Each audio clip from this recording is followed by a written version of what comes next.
Hello everyone and welcome to the channel. So in today's video, we are going to have a very high volume day. We are going to be talking about Dembele. We are also going to be talking about Arthur Melo. We are also going to be talking about Marc-Andre Ter Stegen's contract renewal. And we are going to be talking about De Jong's recent injury. And lastly, we will be talking about Neymar'S lawsuit issue with FC Barcelona. So today's video is going to be very busy. And so we are first going to start with Dembele. And according to Fernando Polo, they have stated that Barcelona will consider selling Dembele if they receive an offer which lies between 50 to 60 million euros. And because we are hearing Dembele with a potential of being sold this summer, the only club that's really going around in the media for Dembele is Liverpool. And Liverpool is a team that is looking for a new attacking player. We have heard recently that Werner did go to Chelsea, and so Liverpool did lose on that player, and now Liverpool will be on a search. So could Liverpool be looking for a new signing this summer? Yes, that's true. But for the Dembele and Liverpool situation, we don't know about that yet, because if there's one thing to keep in mind is that Timo Werner cost the exact same as Dembele, and we know that Liverpool could not be able to bring in Timo Werner because of his price.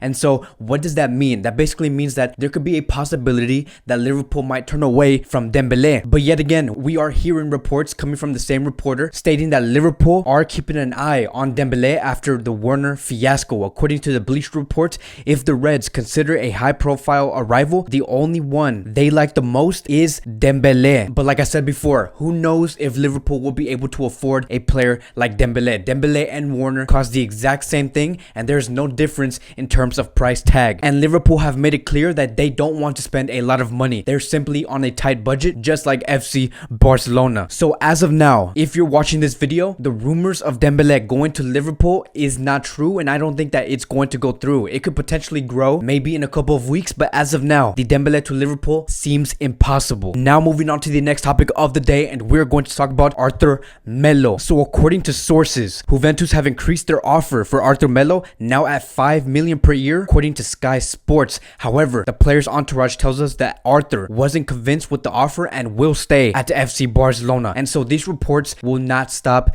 Juventus will continue to keep going and trying to pursue Arthur Melo. And as a Barcelona fan, this is probably one of the most annoying rumors we have heard so far in over the past 3 years, because we have made it clear that we don't want to sell Arthur Melo, and Arthur Melo does not want to leave, but Juventus continue to try to push and pinch FC Barcelona. We even have a report coming from ESPN stating that Arthur continues with his idea of not leaving Barcelona to Juventus. His intention is to succeed in Barcelona, and Juventus will continue to push, and Barcelona want to balance funds. So everything is clear that neither party, Arthur or Barcelona, do want to do business with Juventus. And we also have another report that's very interesting, right? But I would take this with a grain of salt, and it says here, according to Neymar'S, in the last few hours, a substantial news has emerged. Arthur has shown some openness to his move to Juventus. It is not yet a definitive yes, but the dialogue with Fabio is continuous. So I would take that with a grain of salt. I don't believe that Arthur is actually becoming open for Juventus. And the fact that we heard that Arthur Melo is not convinced with Juventus' offer,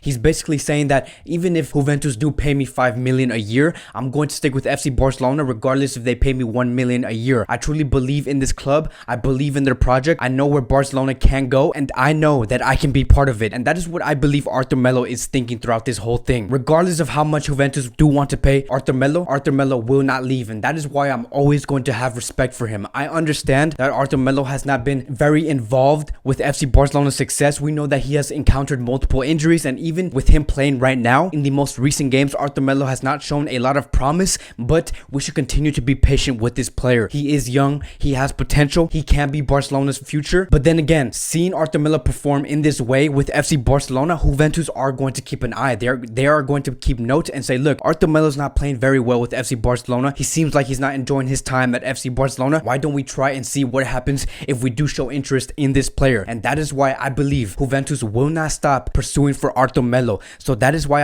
I'm also saying that the best response you can give Juventus is by playing very well with FC Barcelona, is by showing that Arthur Melo is a perfect fit for FC Barcelona. But unfortunately, Arthur Melo has not been able to show that. But I do hope that Arthur Melo does eventually continue to progress with FC Barcelona and have great games and score those goals and provide those assists, because then that is when Juventus will finally say, okay, let's back off from this. Arthur Melo seems like he's doing well with FC Barcelona. Let's best look elsewhere. And so I hope that Arthur Melo does do well eventually with FC Barcelona, and honestly I know that he will. Arthur Melo will be a FC Barcelona player. Now moving on to the next topic of the day, and I want to give some quick updates on Marc-Andre Ter Stegen. So we have some great news. According to Mate Moreto, a very reliable journalist, he did stated that Ter Stegen is very close towards renewing his contract, and this is again confirmed from a very reliable source. We did hear a couple of days ago that coming from a journalist named Jose Alvarez stating that Ter Stegen is very close to renewing his contract. The German has always been willing to listen since he is happy in FC Barcelona, but now we are hearing it from a very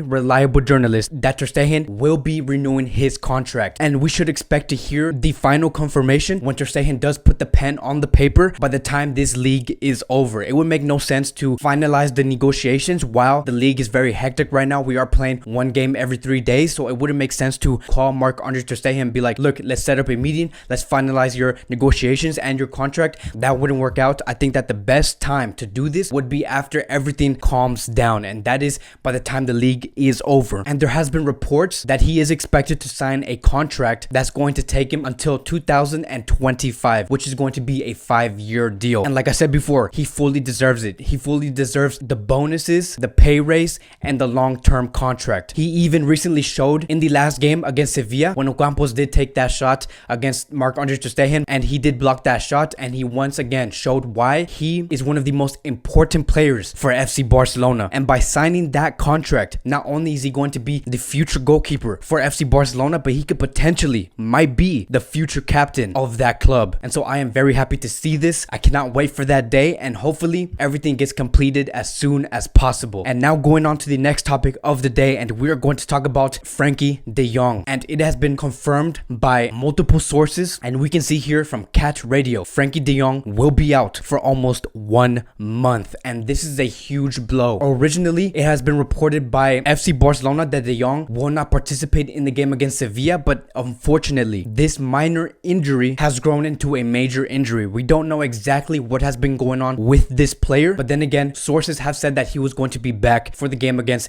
Bilbao, but unfortunately, that's not the case, and I have no idea why Barcelona continue to hide what is major and say that this is just a minor injury and that he's going to come back in the next match. This is something that's not new to FC Barcelona. FC Barcelona has tried to hide major injuries from certain players in order to not have that noise from the media get into the club and say that FC Barcelona does not like to take care of their players. But we are hearing this again, and de Jong will be out for several weeks, which means that he will miss the game against Bilbao, Celta Vigo, and potentially even Atletico Madrid. And the fact that we are going to see de Jong miss that game against Atletico Madrid, and it's not confirmed, I am just estimating the time of what several weeks means. It could be a month, we never know, but there's a high chance that de Jong might miss the game against Atletico Madrid, and that's going to be a very important game for us because we know how tight the league race is right now. And I even expressed my opinion on Twitter on what I think about de Jong's injury and what this could mean for FC Barcelona, and I stated that de Jong's injury is an early indicator that the one match every 3 days idea will not benefit Barcelona at all, and the frequency is simply just too high, and the players will not be able to cope with that. And the reason why I wanted to bring that statement here is because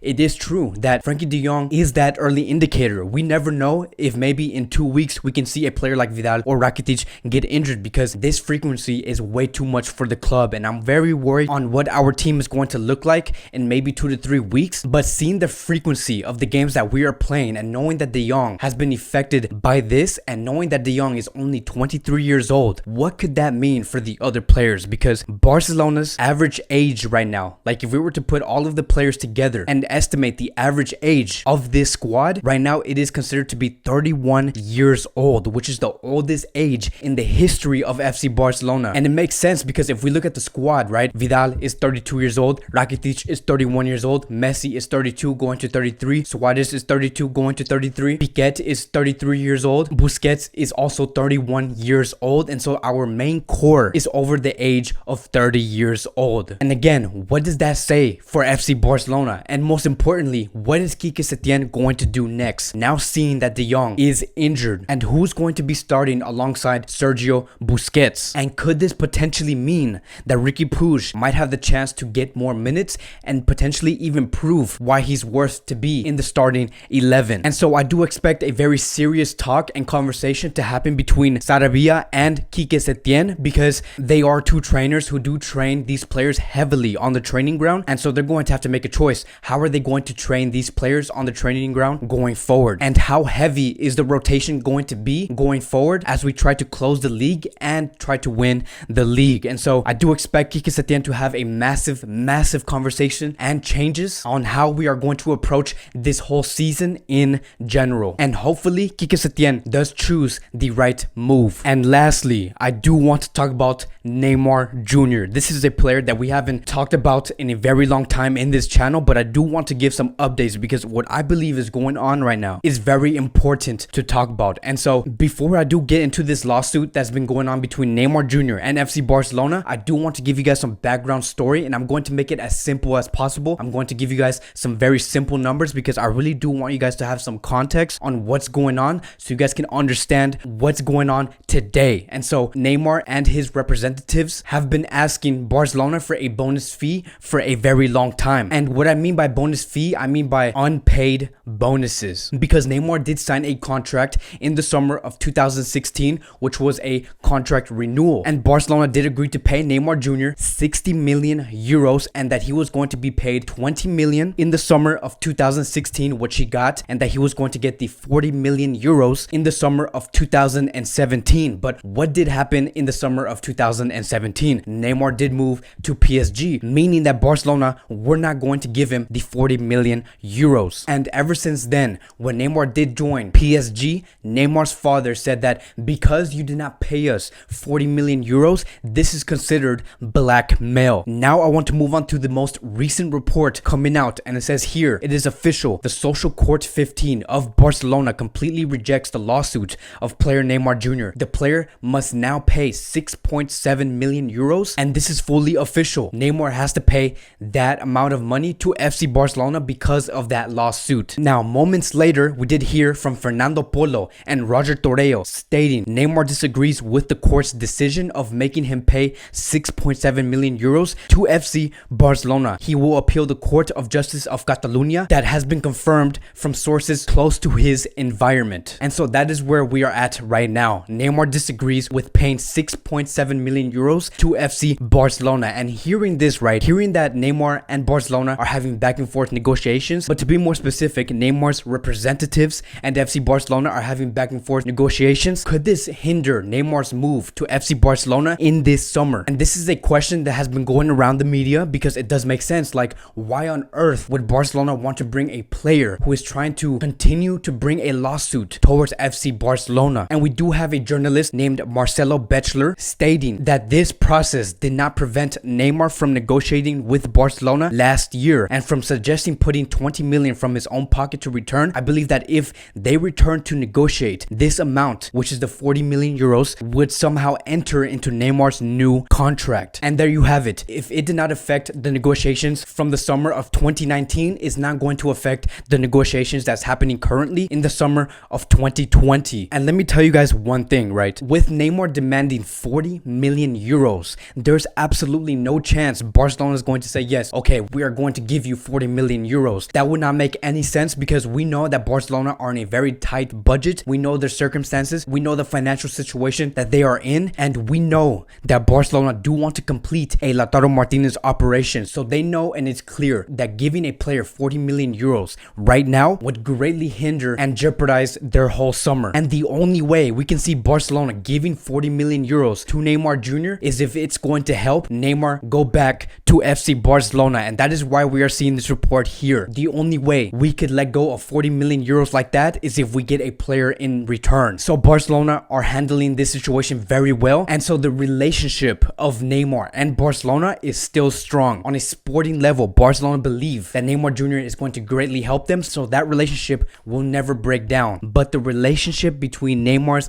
lawyers, representatives, and maybe even the father and FC Barcelona could potentially be a little bit toxic. But as for Neymar and Barcelona, everything is well between them. And we know at the end of the day, Neymar is the one that has all the power. He's the one that can say that, no, we are good with FC Barcelona. I do want to go to that club. And as long as Neymar and Barcelona are okay with each other, the negotiations of Barcelona and Neymar can continue to happen. And we could potentially still see Barcelona attempt to bring Neymar Jr. in the summer of 2020, and we won't be able to see great action for this operation taken until at least after the league is going to be finished. And so that is where we are at today with FC Barcelona. A lot is going on right now, a lot of good news, a lot of bad news, but we still stand strong, and we are going to continue to stand strong on the pitch and on a business level. So thank you guys so much for watching. That is it for today's Barcelona daily news. If you guys are new here, welcome, subscribe to the channel, like, comment, and I will see you guys in the next video.